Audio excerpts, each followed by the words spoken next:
danas neću gledat čizmice. To je gledao moj prijatelj koji se zove... I kako ste prošli? Dobro, jesu čizme bile pune? Ma daj, stvarno? Je li bio kod koga onaj crni? Onaj s jezičinom crvenom? S lancima? Nije vas došli ni malo. Samo ste zlatne šime dobili. A zlatne nisu za poguzi. Zlatnu šibu stavite u vazu. U maminu sobu. Da bude na sigurno. Dobro? Dobro. Zlatno. Pa ja sam dobio zlatno. To je kao zlatna medalja prilike. Na olimpijadi. Pa da. Dobro. Pa mislim da ste mi od prošle godine narasli. Svi. Tebi je kosa narasla, znaš? Imaš bolju frizuru nego prošle godine. Da.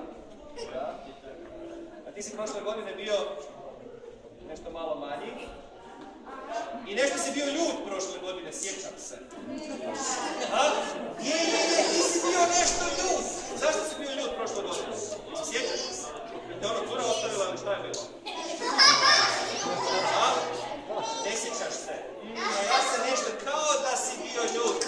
Sad ne znam zbog dinosaura ili čega. Nije. Aha, zbog... Jel se sjećaš? Aha, pa pamtim ja.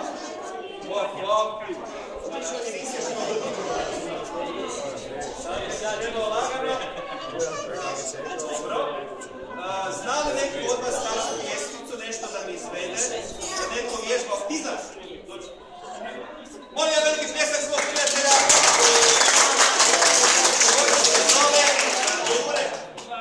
Šive, Ive, Mara, nisi sigurno. Kako se zove? Mihael, koliko imaš godina?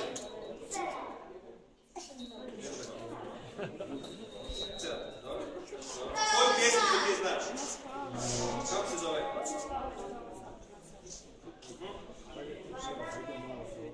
Hajde čujemo.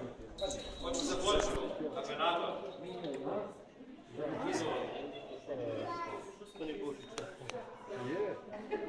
Kako počinje?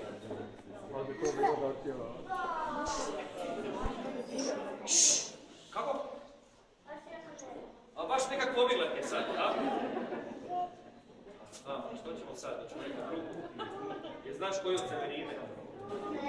Nijedno. A? Od Žaka? Ne. Ovo ćeš mi dati peticu. Pa kad se sjetiš, onda se vratiš. Jel netko zna, ali sigurno zna. Ti znaš?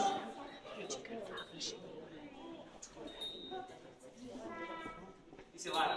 Koliko imaš godina?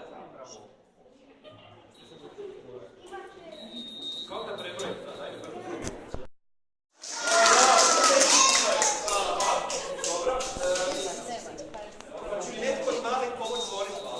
Se da, dođe hvala. Evo, stavиш tu sa strane i kad pročitam ime i prezime, onda mi pozvati. Može, tako da se to zna. Službeno. Bravo. Sad ti čitaš šapu.